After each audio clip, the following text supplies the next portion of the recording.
నమస్తే గురువు గారు. నమస్తే రాజు గారు. నమస్తే. ఏంటి పేరు పోదురా? అయ్యా మీకు వీడియోలు చేస్తుంటారు, భావుకత ఉంది, అందమైన ఉండాలి ఉండాలి.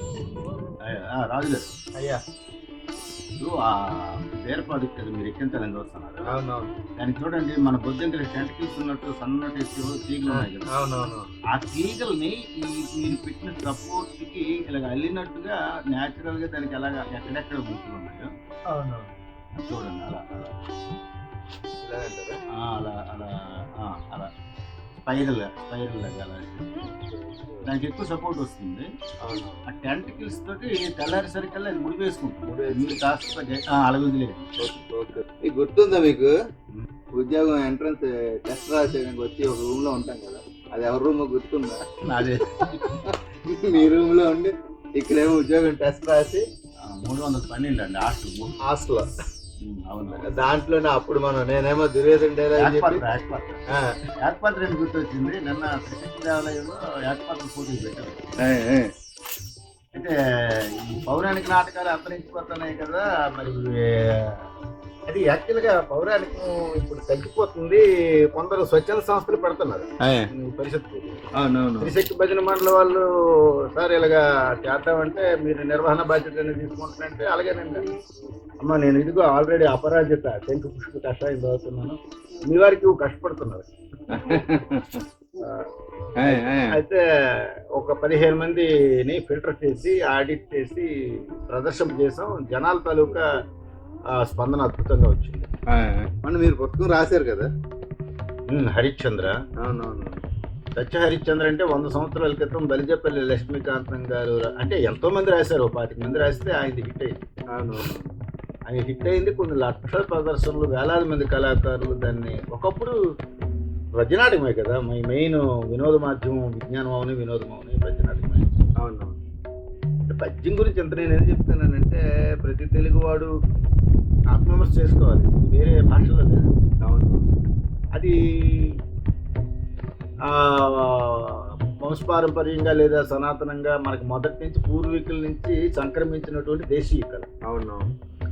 పద్యము, సాహిత్యము, ఛందస్సు అది ఒక అద్భుతమైన వంటకం. దాన్ని మనం పూర్తిగా నిర్లక్ష్యం చేయకుండా ప్రతి తెలుగువాడు పద్యాన్ని కాపాడుకోవాలనేటువంటి చూసారు. కమిలియన్స్ చూసారు వాళ్ళ భాష. అవునవును. వాళ్ళు బాగా ఎక్కువగా ఫేవర్గా ఉంటారు వాళ్ళు మాతృభాష మీద. అవునవును.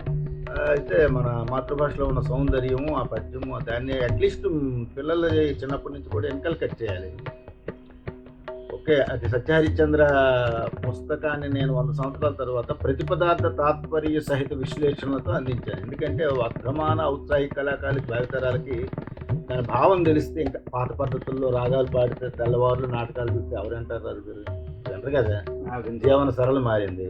ఖచ్చితంగా కవి భావాన్ని సమర్థవంతంగా ప్రేక్షకులకి చేరవేసే సాధనమే నటుడు. అవునవును. అందులో భావం తెలిసిందంగానే మనకు దాని మీద ఉన్నటువంటి ముఖ కవలికల్లో కానీ, బాడీ లాంగ్వేజ్, శరీర భాషలో కానీ అది లైవ్లీగా ఉంటుంది, ప్రజలకి కొంచెం ఆకర్షణగా ఉంటుంది. అవునవును. అందుకని అది చాలా బాగా అమ్ముడిపోయాయండి. 600 ప్రతులు అమ్ముడిపోయారు 2 నెలల్లో. నేను ఈ రోజుల్లో పుస్తకం ఎవరు చదువుతాడులే అనేటువంటి ఒక చిన్న భయంతో నేను చేశాను. అవునవును. కానీ అంటే ఇప్పటికీ ఆదరించే వాళ్ళు, ఆస్వాదించే వాళ్ళు ఉన్నారు. కాకపోతే నేను మీ దగ్గర పుస్తకం అయితే తీసుకున్నాను కానీ బొత్తికి ఎప్పుడు ధైర్యం సరిపడలేదు. లేదులేండి, సాధనం ఏదైనా దేనికైనా సాధనే. అంటే మనకి వాళ్ళకి ఏం కావాలి అవి చూపిస్తే దాన్ని చూడడానికి అలవాటు పడిపోయిన పరిస్థితి. అవునవును.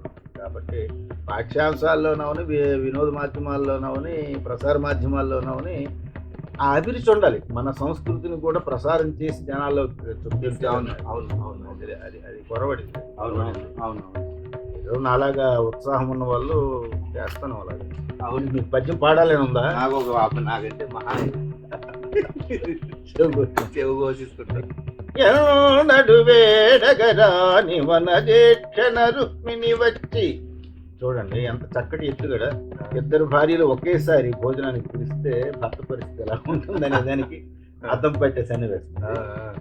ఎన్నడు వేడగరాని వనజేక్షణ రుక్మిణి వచ్చి, నిన్నును నన్నును నేడు పుట్టిన దినమని ఎంతయు ప్రేమతో పిలువా, మృష్టాన్నమునారగింపగ స్వగృహంబునకు దయజేయ వేడుతో కన్నడ చేయబూనెదవు కంజదలాక్షి ఇదేటి న్యాయమే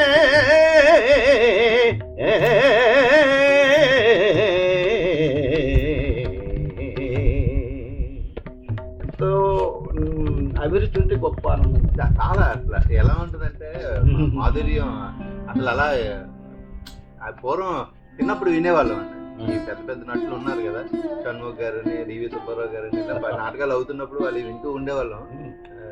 కానీ దాన్ని మనలో అందరూ మడత పెట్టేశారు. ఎందుకు టీవీలో జబర్దస్త్ ప్రోగ్రామ్ వీటన్నిటితో పాటు దీనికి కూడా ఒక స్లాట్ పెడితే బాగుంటుంది. అలరించేటువంటి cross section of people still they are there. అవును ఇప్పటికీ ఉన్నారు, ఆస్వాదించే వాళ్ళు ఉన్నారు, అందించే వాళ్ళు. మీరు ఆ కృషి ఎక్కువ చేస్తున్నారు కదా ఇప్పుడు. యాక్చువల్ గా మొత్తం టోటల్ ఆంధ్ర మొత్తం మీద మీరు ఉభయ రాష్ట్రాల్లో కూడా మీరు నా పుస్తకం వెళ్ళింది, నా ప్రదర్శనలు కూడా వెళ్ళాయి. చాలా ప్రైజులు అవి తీసుకున్నాం. అది పక్కన పెడితే అది ఎప్పటికీ కూడా ఆస్వాదించేవాళ్ళు. మెట్టిన దినమని సత్యయు పుట్టిన దినమనుచు భీష్మ పుత్రియు నన్నిప్పటున విందునకు విల్వ ఇట్టి ఎడల ఎచటికేగా హితమో చెప్పుమా.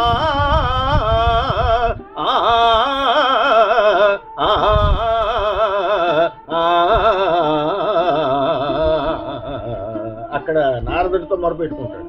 భీష్మపుత్రుడు రుక్మిణి తండ్రి కూడా భీష్ముడే, ఆయన పేరు కూడా భీష్ముడే.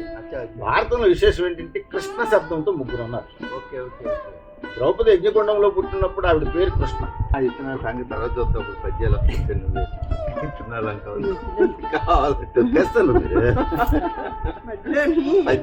మీద కృష్ణ శబ్దం మీద ముగ్గురు ఉన్నారు. భారతంలో ద్రౌపదుడు యజ్ఞం చేసినప్పుడు యజ్ఞకొండంలో నుంచి పుట్టినటువంటి దృష్టద్యుమ్నుడు కృష్ణ. ద్రౌపది పేరు కృష్ణ. ద్రౌపదిని పుత్రుడు కాబట్టి ద్రౌపది అయింది. పాంచాల దేశపు రాజకుమార్తె కాబట్టి పాంచాలి. చాలా మంది ఐదుగురికి భార్య కాబట్టి పాంచాలి అనుకుంటారు. వీళ్ళకి పెళ్లి చేసుకోముందే అలా రాజ్యం పాంచాలి. పాంచాలి. అలాగే కృష్ణ శబ్దం ద్రౌపది. కృష్ణద్వైపాయనుడు వ్యాసుడు, అక్కడ కృష్ణ శబ్దం ఉంది.